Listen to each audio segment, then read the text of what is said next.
Let me know when we're live, We're bro. live. Oh, well, there you go. All right. So this is hellosugaree here with my buddy Slim. We're going to be casting a ZVP matchup here. We got Zerkerman versus our Protoss Perpfection, and we'll take a look at the spawns here as soon as the loading finishes. How do you feel about this matchup, Slim? Oh, I feel if Zerg does not solidify an early to mid game sort of advantage, he's going to be taken out pretty easily in the late game because we all know the Archon Toilet is Protoss' strongest unit composition. Yeah, I've seen that destroy many Max Zerg army in pretty much seconds, but um, you know, we'll see if it gets to that because Zankerman might be looking to end this game a little bit early, so we'll see. All right, so spawning in the bottom left corner, we have our yellow Protoss, Perpfection, and spawning in the top right, we got our purple Zerg, Zankerman, and looks like we got a pause. Pause plays such manners. And the GG, or the GL, very good in-game manners, I like that, so. Oh, very important, the music change, so that's always good. I think GLHF is kind of hypocritical because seeing you go to battle in a war, I'm not going to wish you good luck to have fun while we're out killing each other. That is just unnecessary, Yeah, but but this isn't whatever. war, man, this is esports, so we like to see that good Esports, sportsmanship. esports is a war, man. A war to be the top. A war to Yeah. be the So, what do you guys have, or at least Slim, what do you have in mind for this matchup? Well, typically we're most likely going to see Toss either do a force fast expand or he's going to do a one gate expand into some sort of gateway, early gateway harass. It's very typical of Toss to try to stop and delay that Zerg stir for as much as possible. But we'll see how this plays out. Yeah. So, what about this map? How do you feel that this, a lot of races always say that when they play, oh, this map favors the other race or this map, but how do you feel? Do you think this is a pretty even matchup? I mean, we have, Well, it's a fairly small map as far as distance, but there are plenty of places well, to expand for a macro game, so. well, statistics show that this map slightly favors Zerg, but not by game-breaking numbers. Like this map is actually pronounced for all races, and for Toss on this map, like for his third, it's relatively easy to defend once he can get it up, because he can put a gateway wall, and that buys him more than enough time to react with his moving death ball.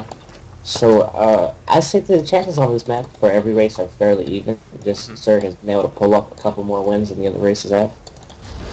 And, ooh, we have from Perpfection here, he's going with Gateway in the early gas here, so maybe not looking to do that quick expand, although he could maybe just be looking to get a sentry or two out and maybe then go for that hatch. But But Zerg, something I would like to say about that is he didn't use his gateway or his pylon to block off the natural, so he might be trying to sort of attempting some sort of all-in push here. yeah, One gate play, because normally when you do the one gate expand, you have to block off your natural ramp just a little bit so uh-huh. you can funnel in the links with your zealots or stalkers or wherever you plan on building up one of the fences. Ooh. And Zankerman going with a pretty standard opening. He went for that pool first, right into that hatch. It looks like Perfection was unable to block that hatchery. He did delay it, for a few seconds, but I don't think that's anything major. Although he's going to harass with that probe there until the drone comes and sends him on home. So let's see, Perfection now throwing down his cyber core. So it looks like he may be looking to do some sort of 4-gate. He's still chronoing out probes, and he's going to throw down another gas. So this is an interesting play. We'll see how our Zerg player decides to hold this off. Well, our toss player seems like he might be going for some sort of 3-8-1 robo play because the two fast gases indicates a 3-8-1 robo, or maybe he's going to go for more heavy sentry 4-gate build. But we have yet to determine ourselves here.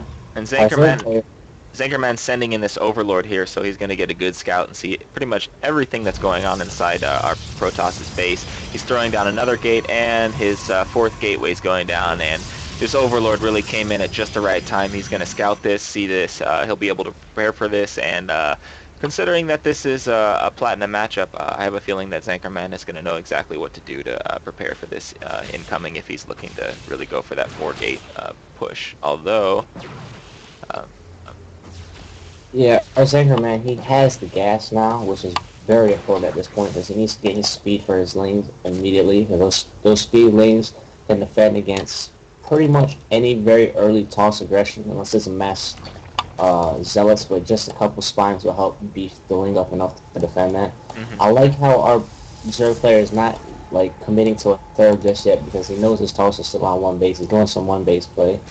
And as we can see, our toss just built 2 more pylons. He had holograms, a robo facility. There it goes. So he There went goes the robo. just as I predicted. As you can see, his core, his warp gate is just a little bit late. It could have been up an extra 30 seconds, but that's because of his use of chrono. He decided to chrono out more probes and get a couple more units out.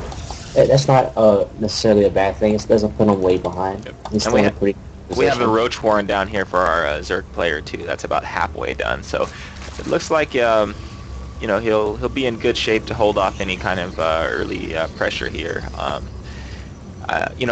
be interested to see if Perpfection is going to take this and just go all in off one base, or maybe he'll decide to take that expansion. It wouldn't put him too far behind if he went ahead and decided to just back out, take the expansion. Zerg's still only on 2 base, so. Well, what I like about our Zerg is he knows he needs a second gas because he's not going to be able to put enough roaches off one gas. He's putting up the second gas. Yeah, and he's also putting up 2 gases in his natural as well, so he'll have possibly 4 extractors. I don't know if he'll mine out of all of those right away. He needs some spine crawlers in order to defend this toss aggression because lanes and roaches, if he does not have enough for my credit, force fields are very deadly. At least if he does use force fields, his spine crawlers have the range to still attack units even while the roaches and lanes are pulled back. Because as you can see, the toss player is going for a Sentry, Zealot, Immortal. Oh no, a Warp Yeah, he's got the Warp Prism coming out, so I'm interested to see what he does with that. He does have a pretty high sentry count, so he's got 5 sentries now, and they look like, well, they're building up some energy. Yeah, so he should have plenty of energy for some force fields. He's got quite a few zealots. He's got 7 zealots out now, 5 sentries, and 1 stalker. And I think, wisely, our Zerg player is still not overreacting to this, but hopefully he doesn't underreact. He's still, boosting his economy. He's got some money, but he needs to get either some spines or roaches, some zerglings out, or really both if he wants to hold this off. This looks like a decent-sized push coming out here with 9 zealots from our yellow Protoss player. And of course, the PP again. Something about our toss player here is he's moving out his army, but I'm pretty much guaranteed he's not going to begin the attack until his +1 finishes, which is just about 30 seconds off. That +1 can make or break this battle. Our Zerg player is still on 0 upgrades. We all know how scary +1 zealots can be. +1 sentries really isn't that big of a deal, but those zealots, they dish out a lot of damage. What I expect this toss player to do, he's going to use that Warp Prism as a reinforcement pylon, and also try to probably warp in some units into the Zerg mineral line, or possibly bring up a sentry into the main so he can block the ramp to the natural with a force field so he can do massive damage. And we got Perpfection giving a shout out to his caster, so thanks for that one. We appreciate that, and thanks to you two for letting us cast this matchup. We're pretty excited about this. It's interesting. After the matchup, we need to upload this to YouTube and let them watch it and see how they truly felt about our casting and how their gameplay went out. Make sure that we didn't make no mistakes. Like maybe they were trying to do something else and we didn't quite catch it. But I feel like this game was we were pretty on the ball with this one. If this toss player doesn't do no damage with this push coming in, I think he's going to be way behind. He's still in the 4th though. The natural up. I feel like during this attack, he should probably put a natural up and then warp in units. He's like, look at his economy right now. He's got 400 minerals.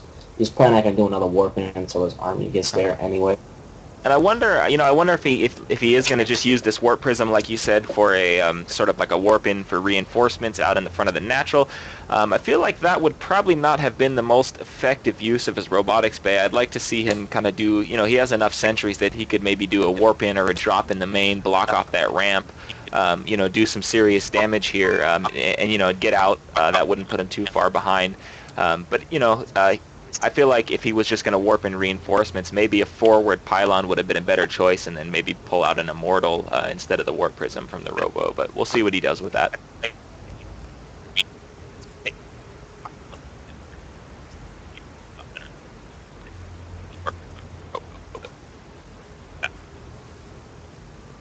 And we apologize, folks, for this pause Anything here. now.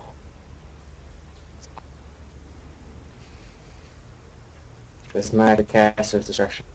Yeah.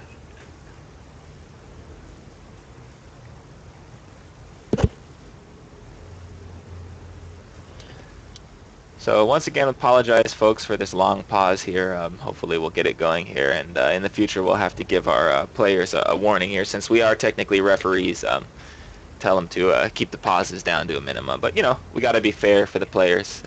You know, Well, they I'm have not stuff a going on. They're being nice enough to come in and play this game for us. And also, you know, if you don't know, we're casting this live. This is not a replay, so we didn't have time to scope this ahead of time and see what's going on, so we can sound like we know like we're guessing exactly what's happening, but we're actually casting this as it's happening. So. And there he loads up a sentry into his warp prism. I don't know if that was an accident. We'll see what goes on. And he's got that observer going into our Zerg's base just to kind of scout out, see what's going on. And Zerg, he did take that third, and he still has almost no units out, so this could be pretty dangerous if he doesn't get some roaches out pretty quickly. And our Protoss is going to see this right away. Our Zerg player's seen some of that army movement because he has the second zone Manga Tower. He's seen that he's got some units heading toward him. Oh, our Toss player canceled the warping on probably on mistake, because he had some units being warped into his main army, but he unloaded the warp prism a little too fast, so we're not able to completely warp it. Ooh, and this is a scary looking push here coming from our yellow Protoss. He waited for his +1, so now he's doing 18 damage a shot. This is going to be very strong, especially if our Zerg player reacts. Oh, and the GG on the one base. Wow. So yeah, I think that was maybe just a lack of scouting there. You know, I feel like he really probably shouldn't have taken that third base right away. Well, the third base wasn't so big of a problem, was the fact that he wasn't scouting out his opponent to see the timing of his push, so he did not react with enough roaches, because if he had enough roaches would have easily defended that. Maybe 2 spines in the natural, a spine in the third. Yeah, I really would have liked to see a couple spines go down, definitely. But even then, at that point, his unit count was so low, and you know, once they get there and you don't have those roaches ready, if you start bringing in roaches a few at a time, they just get eaten up, especially with that +1. So, ooh, and he wants to go for a best of. Oh, okay, so best of 3. So this will be good. We'll be able to cast this best of 3 here. So let's go ahead and move on to our next match here. We'll go ahead and let Zerkerman. Yeah, loser picks. Loser gets to pick the next map, so. Oh, Cloud Kingdom, alright, so we'll go ahead and pick Cloud Kingdom here.